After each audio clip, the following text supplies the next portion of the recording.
लेकिन उससे पहले खबर पर चलते हैं। रीट्स और इन्वेट्स को लेकर एक खबर सामने आई। देखिए, निवेश के लिए रीट्स और इन्वेट शानदार ऑप्शन के रूप में उभर कर सामने आए हैं। पिछले 6 साल में इन्होंने निवेशकों को स्थिर और आकर्षक रिटर्न देकर इक्विटी और डेट जैसे जो ट्रेडिशनल ऑप्शन है निवेश की, उनको कड़ी टक्कर भी दी है। इस दौरान अगर आप देखें, रीट्स और इन्वेट्स ने लगभग 12% वार्षिक रिटर्न दिया, जो कई इक्विटी और डेट योजनाओं से बेहतर है। 6 साल में देखिए आपकी स्क्रीन पर नियमित आय, डिविडेंड या फिर इंटरेस्ट इनकी बड़ी खासियत भी होती है, अगर आप इसको देखकर चले। बाकी हम सर से समझेंगे किस तरीके से काम करते हैं। सर, ये जो रीट्स और इन्वेट्स को लेकर बड़ी खबर सामने है, इनकी पॉपुलैरिटी हम देख रहे हैं, इस पर तो हम चर्चा करेंगे, लेकिन उससे पहले हम जानना चाहेंगे, हमारे दर्शक जानना चाहेंगे थोड़ी सी शॉर्ट आंसर में, आपकी क्विक आंसर में, कि रीट्स और इन्वेट्स काम कैसे करते हैं। तो बहुत ही फंडामेंटल क्वेश्चन है, बहुत ही कंसेप्चुअली साउंड क्वेश्चन है। How does रीट्स and invest work? सबसे पहले तो आपको अगर आपका फुल फॉर्म देखो तो real estate investment trust funds जो है वो है रीट्स बेसिकली, एंड इसी तरीके से इंफ्रास्ट्रक्चर इन्वेस्टमेंट ट्रस्ट फंड्स वो होता है रीट्स बेसिकली। रीट्स एंड इन्वेट्स में जब आप इन्वेस्ट करते हैं तो आप एक इकोनॉमी के डेवलपमेंट में आप इन्वॉल्व करते हैं अपने पैसा, ये डिप्लॉय करता है, whether it could be roads, railways, ports, that comes under the InvITs categories। जब मैं REITs के अंदर इन्वेस्ट करता हूं तो मैं कमर्शियल स्पेसेस में, फ्रैक्शनल रियल एस्टेट्स में, कोवर्किंग स्पेसेस में वहां इन्वेस्ट करता हूं, जहां किसी बिल्डिंग को लीज पे लिया जाता है, मोबिलाइज किया जाता है पैसा, and at the other hand वो जब बिल्डिंग्स को रेंटल यील्ड्स देती हैं तो वो अपने इन्वेस्टर्स के पैसों को ऑनर करता है या रिटर्न्स को ऑनर करता है। Now coming back to the point जो आपने मुझसे पूछा, REITs एंड इन्वेस्ट एक बहुत ही अलग एक एसेट क्लास है, और इस एसेट क्लास का जो मेन कॉम्पोजिशन ये है, मेन डेवलपमेंट का जो रीजन वो ये है कि बहुत सारे इन्वेस्टर्स जो होते हैं वो रियल एस्टेट के अंदर इन्वेस्ट नहीं कर सकते, बिकॉज रियल एस्टेट की जो एक इन्वेस्टमेंट रकम है, ये क्वांटम है, वो बहुत ज्यादा होती है। तो अगर किसी भी इन्वेस्टर को फ्रैक्शनल तरीके से या लेट्स से 10,000 या 15,000 या 2 लाख रुपए तक भी इन्वेस्ट करना है तो रीट्स एंड इन्वेट्स के माध्यम से एक रियल एस्टेट के इन्वेस्टमेंट ट्रस्ट फंड्स के थ्रू अपने पैसे को डिप्लॉय कर सकती है और वहां से मैक्सिमम रिटर्न जनरेट करने की कोशिश कर सकती है। ठीक है सर, ये जो बीते सर 5-6 साल का एक डेटा निकल कर आया है, आप इसको किस तरीके से देख रहे हैं? रीट्स और इन्वेट्स ने करीब 12% के आसपास का एनुअलाइज्ड रिटर्न जो है निवेशकों को दिया। इक्विटी और डेट की कई जो स्कीम्स है उनसे बेहतर रिटर्न है। इस परफॉर्मेंस को कैसे देख रहे हैं? दिव्या देखिए, अगर आप रीट्स की बात कर रहे हैं तो रीट्स के जो एक जनरल कैरेक्टरिस्टिक्स होती है वो भी 8% के आसपास के रिटर्न पे होती है, which is just like a fixed instruments that, but yes, because जिस तरीके से कोवर्किंग स्पेसेस का चलन बढ़ा, जिस तरीके से इंफ्रास्ट्रक्चर में एक बहुत बूम आई, जिस तरीके से लास्ट ईयर रियल एस्टेट के इंडेक्स ने -2% का रिटर्न दिया, सो वैल्यूएशन या सिक्लिकलिटी के हिसाब से infrastructure as a theme has perform well, और जिस तरीके से सरकार ने इतना इम्पीटस दिया है रियल एस्टेट को लेकर, so that has been one of those major reasons because of which real estate as an asset class has grown so high, और उसके जो रिटर्न्स है वो भी बहुत बेटर हो गए। And last but not the least, regulator ने इस प्रोडक्ट को इतना स्ट्रक्चर और इतना ट्रांसपेरेंट बनाया हुआ है जहां इन्वेस्टर्स बहुत छोटे अमाउंट से भी एंटर कर सकते हैं and can participate into the growth and development of the country. ठीक है सर। सर, एक चीज और, एक खबर आई थी कुछ टाइम पहले कि रीट्स को अब इक्विटी में शामिल कर लिया गया है। मैं चाहूंगी उस पर आप थोड़ी सी एक रोशनी डाली, टिप्पणी कीजिए, इसका एग्जैक्टली मतलब क्या है? सो वेल दिव्या, देखिए, रीट्स को इक्विटी के अंदर शामिल करने का मतलब ये है कि रीट्स की जो टैक्सेशन होगी वो वही होगी जो इक्विटी की टैक्सेशन। दैट मीन्स कि अगर आपका पैसा real estate investment trust fund में फॉर मोर देन 1 ईयर है, so that will be taxed as an equity taxation। that means आपका जो टैक्सेशन होगा वो 12.5% होगा, एंड शॉर्ट टर्म जो है वो इक्विटी टैक्सेशन के हिसाब से ही वर्क करेगा, which is your 20%। so that means REITs has now become a subset of how the equity taxation is governed, and that is why REITs जो है वो बहुत अट्रैक्टिव इंस्ट्रूमेंट्स बनते जा रहे हैं, या इन्वेस्टर अपने पैसे को लगा रहे हैं from the stand alone point कि उनका टैक्स एक तो घट रहा है। जो पहले के रीट फंड्स में पहले डेट का टैक्सेशन हुआ करता था तो वो टैक्सेशन 30% तक जाता था, and at the same time उनको डाइवर्सिफिकेशन भी मिल रही है जहां वो एक इंफ्रास्ट्रक्चरल प्रोजेक्ट में अपने पैसे को लगा सकते हैं and let it grow over a period of time. ठीक है सर। सर, वैसे किस तरीके के निवेशकों के लिए बेस्ट ऑप्शन है रीट्स और इन्वेट्स, और जो निवेशक हैं जो अब तक इस म्यूचुअल फंड में जो ट्रेडिशनल हमारे पास ऑप्शंस हैं उन्हीं में निवेश कर रहे थे, वो इसको किस तरीके से देखें? देखिए दिव्या, जहां तक रीट्स एंड इन्वेट्स है तो हम लोग मल्टी एसेट्स के बारे में इतनी सारी बात करते हैं, तो बहुत सारे मल्टी एसेट फंड्स हैं जो रीट्स एंड इन्वेट्स को अपने पोर्टफोलियोज के अंदर डिप्लॉय करते हैं या यूज करते हैं और वहां से वो रिटर्न जनरेट करते हैं। This is point number 1। Secondly REITs and InvITs कोई भी स्पेसिफिक क्लास के लिए नहीं है. कोई भी investor whether he's a 21 years old or a 60 years old individual वो अपने पैसे को रीट्स एंड इनबीज के अंदर इन्वेस्ट कर सकते हैं without any hassles. The only thing which I want to tell is that बहुत बार क्योंकि रियल स्टेट अपने एक स्लम फेज में चला जाता है जहां वो रिटर्न जनरेट नहीं कर पाता. इन दैट केस आपका जो टाइम होराइजन होना चाहिए वो लंबा होना चाहिए. That means from 3 to 5 years. और उसके बाद आपको अपने रियल स्टेट इन्वेस्टमेंट फंड्स या फिर ट्रीट इनवीट्स में आपको इन्वेस्ट करना चाहिए and let your money get diversified and let it grow over a period of time. ठीक है सर. मैक्सिमम कितना एलोकेशन रख सकते हैं इनमें, रीट्स और इन्वेट्स में? Diva, it is too subjective to say, but yes, at least आप 15-20% आप अपने allocation REITs and InvITs के अंदर रख सकते हैं. ठीक है सर. सर एक चीज़ और, एक लास्ट क्वेश्चन रीट्स और इन्वेट्स पे, आप आने वाले टाइम में कैसी परफॉर्मेंस देख रहे हैं, इनकी कैसी परफॉर्मेंस एक्सपेक्ट हमारे निवेशक कर सकते हैं इनसे? दिव्या देखिए, ये परफॉर्मेंस तो उसी तरीके से बताना थोड़ा मुश्किल होगा जिस तरीके से गोल्ड एंड सिल्वर का फ्यूचरिस्टिक जो गेम है वो बताना मुश्किल होगा. बट ये स्टिल जिस तरीके से एक डिमांड आ रही है रियल स्टेट का, जिस तरीके से इम्पीटस है आपका जो मोदी गवर्नमेंट है वो इस तरीके से infrastructure, roadways, highways, waterways, airports पे काम कर रही है, तो मुझे लगता है that this has a lot of sovereign backing and as a result of it ये काफी बेटर परफॉर्मेंस देखे. ठीक है सर, चलिए आगे बढ़ेंगे, लेकिन उससे पहले जो हमने पोल डाला था उस पर किस तरीके की एक्टिविटी आई है हमारे दर्शकों की. सिद्धार्थ सर, आज का हमारा सवाल इसी पे था कि इक्विटी से बेहतर है रीट्स, ये हमने पूछा था. मैं आपकी भी टिप्पणी चाहूंगी इस सवाल पे, क्या इक्विटी से बेहतर है अगर हमारे निवेशक ये सवाल आपसे पूछते हैं तो? और जो हमारे निवेशकों का वोटिंग आई है पोल पर वो 53% येस में आई है, इसको आप कैसे देख रहे हैं?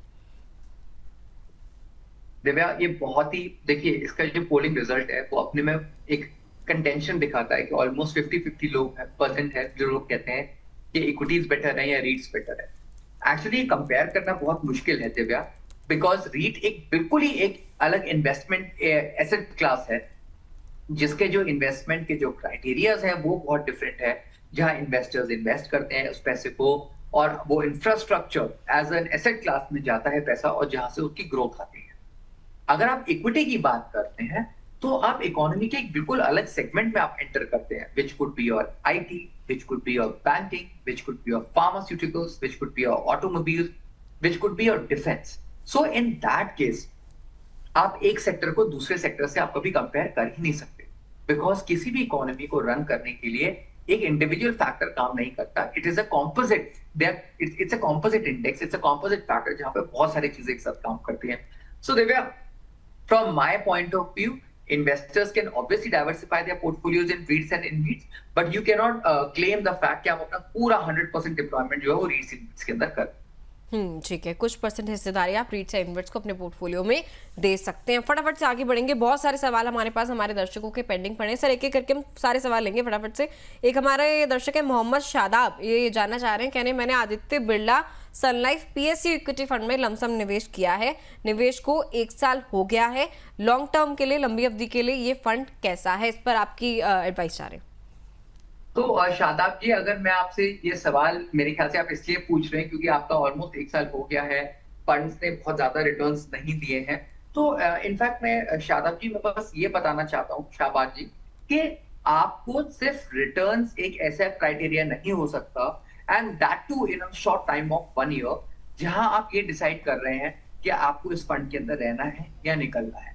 आप इस बात को समझना बहुत जरूरी है. और ये हमने 1 साल के अंदर अंदर देख लिया है कि अगर आप इक्विटी में इन्वेस्ट करना चाहते हैं तो आपका जो टाइम होराइजन होना चाहिए वो 3 से 5 साल होने चाहिए, बिकॉज इक्विटीज अपने रोलर कोस्टर रोल में आता है. कभी मार्केट्स 20% नीचे हो जाता है, कभी 15% नीचे हो जाता है. इनफैक्ट मैं अगर आज भी देखूं तो 27 या 24 सितंबर 2024 जब Indian markets all time high पे था, तब से लेकर आज तक भी हम नेगेटिव एक जोन में हैं जहां -5, -10% के रिटर्न्स देख रहे हैं. So this is a characteristic, this is a way as in how the equity markets work. So again शाहताब जी, मैं एक ही चीज आपको बताना चाहता हूँ, that आपका जो एक टाइम होराइजन है वो एक लंबा होना चाहिए. जनरली हम एक पोर्टफोलियोज क्रिएट करते हैं थ्रू इक्विटीज, हम इसलिए क्रिएट नहीं करते कि हमें गेट रिच कोई होना है, हमें एकदम रिटर्न जनरेट करना है. But yes, we want us money to systematically work for us, it should grow over a period of time, and that is the whole idea why people actually invest for a long term horizon. So Shadab ji, coming back to your point, I would just suggest that you should stay invested in the fund. 1 year is too small a period for you to judge over whether the fund is absolutely great or not. और ऐसा भी बहुत बार होता है कि एक साल के अंदर अंदर कोई थीम या सेक्टर परफॉर्म नहीं करता। जैसे मैंने आपको बताया कि इंफ्रास्ट्रक्चर या रियलिटी एज अ सेक्टर ने has given very poor returns last year, but this year it has given relatively good returns.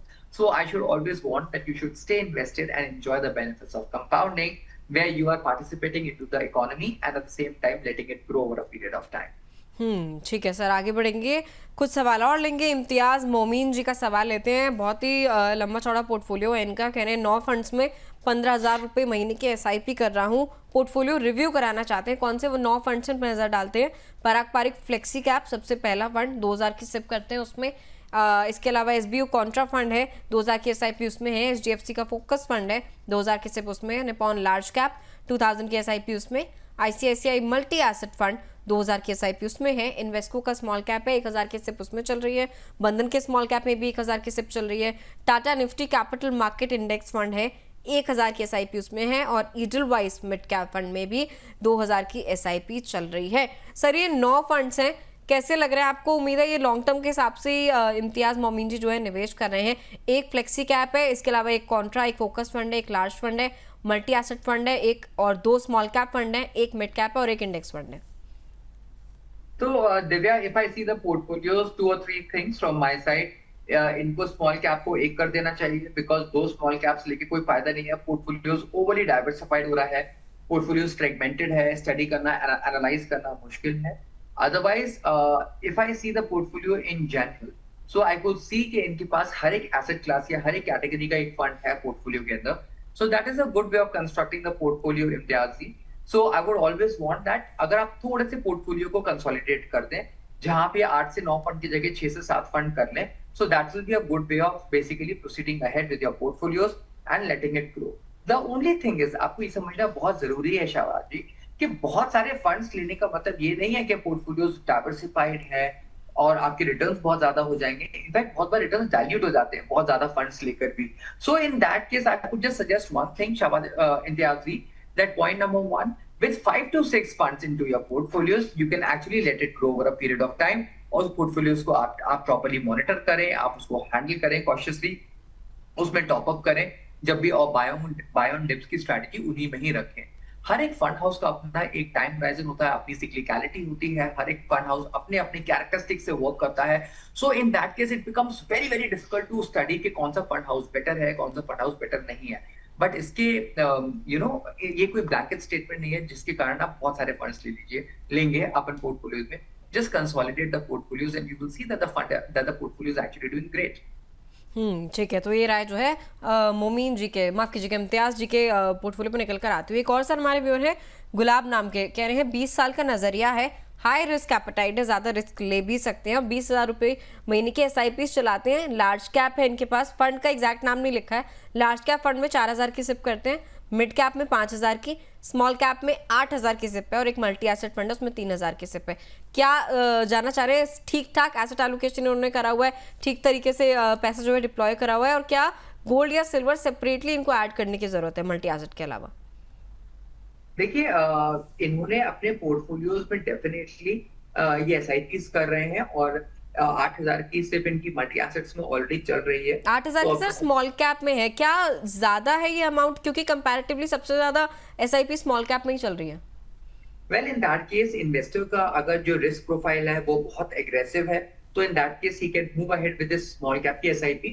But otherwise अगर आपको लगता है कि due to the age constraints या due to some other commitments जो भी आने वाला है, अगर उनको लगता है कि उनकी कमिटमेंट्स बहुत जल्दी आने वाली हैं, तो they can move their money from the small caps, because small caps में एक बहुत वॉलेटाइल एसेट क्लास होता है और बहुत लंबे ड्यूरेशन का आपको टाइम होराइजन चाहिए स्मॉल कैप्स में गुड रिटर्न जनरेट करने के लिए। अगर मैं अभी भी बोलूं तो small caps from the valuation perspective is very very attractive, mid caps and small caps both. But इनके चलना ये डिपेंड करता है कि FIIs कब इंडिया में वापस लौट कर आएंगे, अपना जो मेजर एक्सोर्डस ऑफ मनी है जो एक्चुअली फ्लो आउट किया वो कब वापस लौटता है। तो इन दैट केस मैं इन्वेस्टर को सिर्फ यही सजेशन देना चाहता हूँ कि आप अपने पोर्टफोलियो को एक बैलेंस पोर्टफोलियो रखें।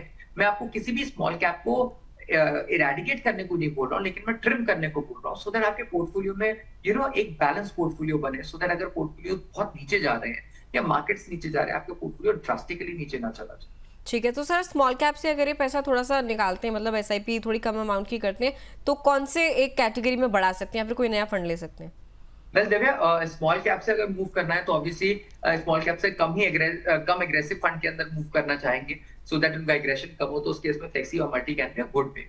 ठीक है, एक चीज और सर, अगर किसी के पोर्टफोलियो में ऑलरेडी लार्ज कैप भी है, मिड कैप भी है, स्मॉल कैप भी है, क्या तब भी उसको फ्लेक्सी कैप कैटेगरी का एक फंड जो है ऐड करना चाहिए अपने पोर्टफोलियो में? देखिए, आपके पास large cap, mid cap and small cap तो है, बट आप उसको एक्टिवली रीबैलेंस नहीं कर सकते खुद, बिकॉज उसके लिए आपको एक एक्टिव फंड मैनेजर की जरूरत होती है जो आपके पोर्टफोलियो के परसेंटेज कॉम्पोजिशन को एक वैल्यूएशन के पर्सपेक्टिव से या रिटर्न्स के पर्सपेक्टिव से ज्यादा या कम करे। सो इन दैट केस एक फ्लेक्सी कैप जो है वो एक बैकबोन होता है किसी भी पोर्टफोलियो के लिए, because of the very simple reason कि वो लार्ज कैप बायस्ड फंड होता है जिसके अंदर 65 to 72% का लार्ज कैप होता है, जिसमें एक्टिव फंड मैनेजर का इन्वॉल्वमेंट होता है। अगर आप अगर आप फ्लेक्सी कैप्स देखें तो उनके रिटर्न बहुत वेरी करते हैं। सो इन दैट केस मुझे लगता है flexi and multi will be two very important categories जो एक पोर्टफोलियोज का एक कॉम्पोजिशन, एक हिस्सा बन सकते हैं, where you can see your money growing over a period of time as well. ठीक है सर।